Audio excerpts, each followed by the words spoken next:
Hello everyone, my name is Dawn Snyder.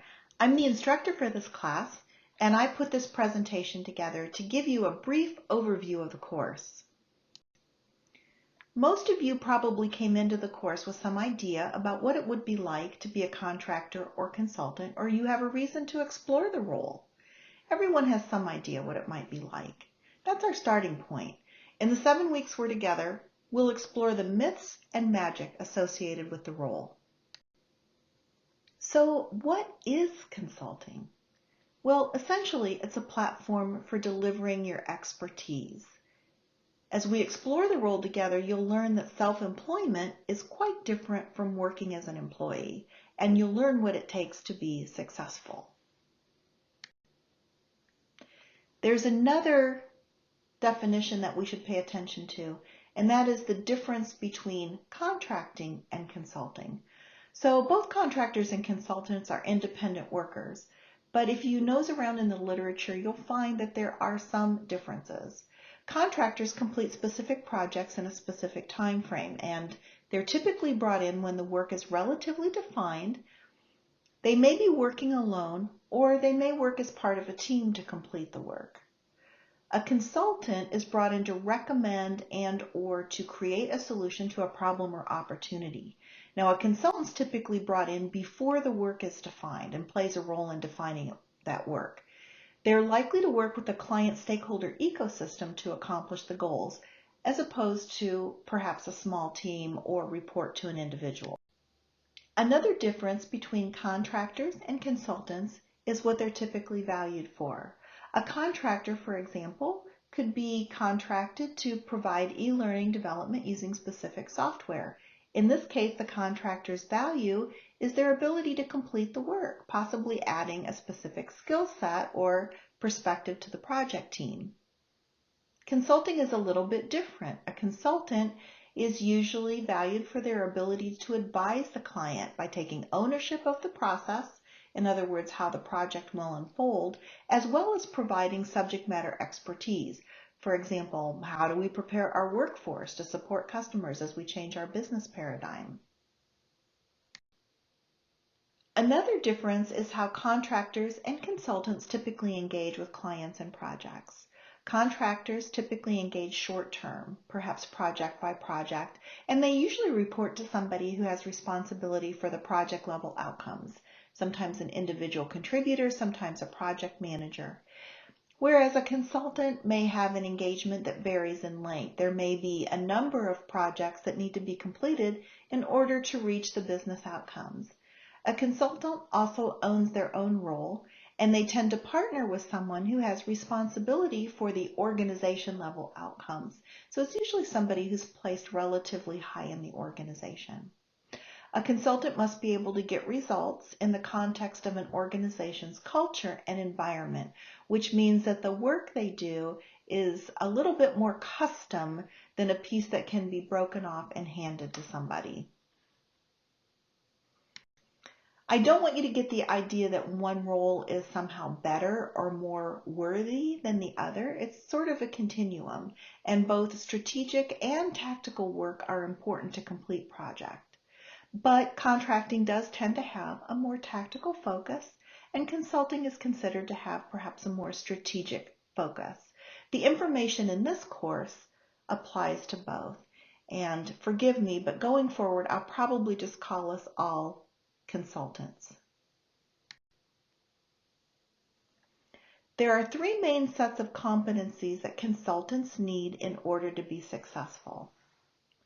Each of these 3 main sets of competencies is kind of a thread in the course. Each one has at least one course outcome associated with it.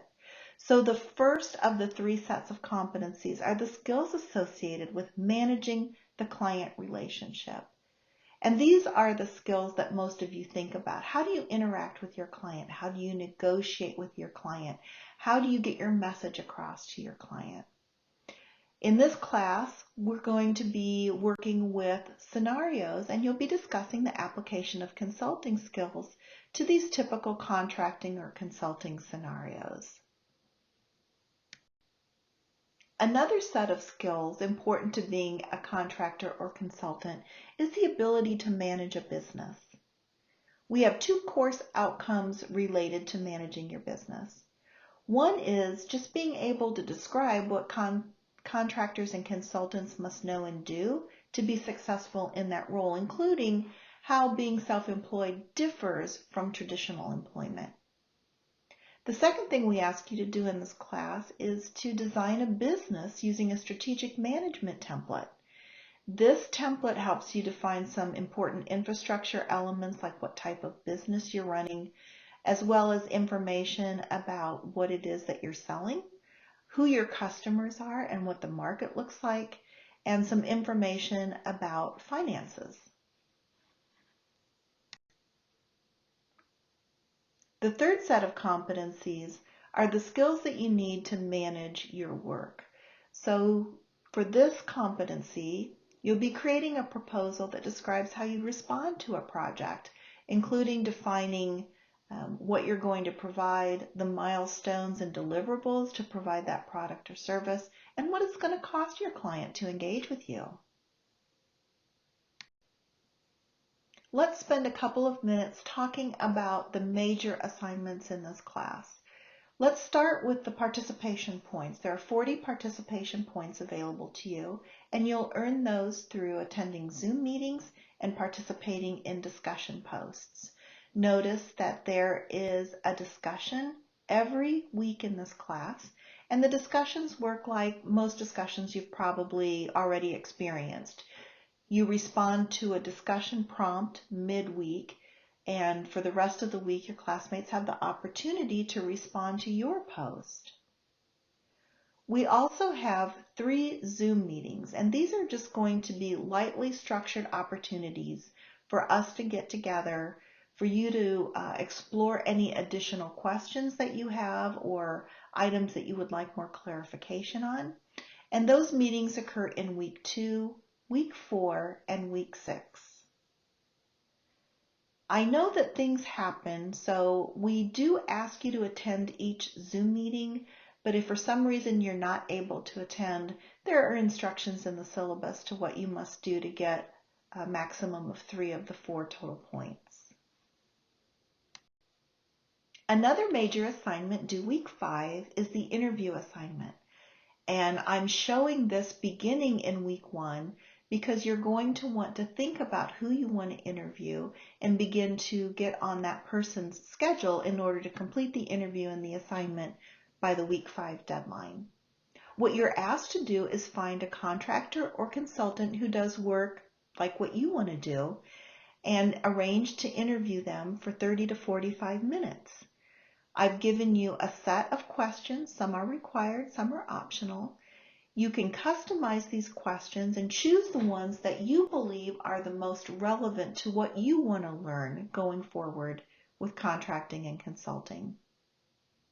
To complete the assignment, you'll provide a summary as well as the lessons you learned from the interview assignment, and you'll be sharing those lessons learned as part of the week 5 discussion.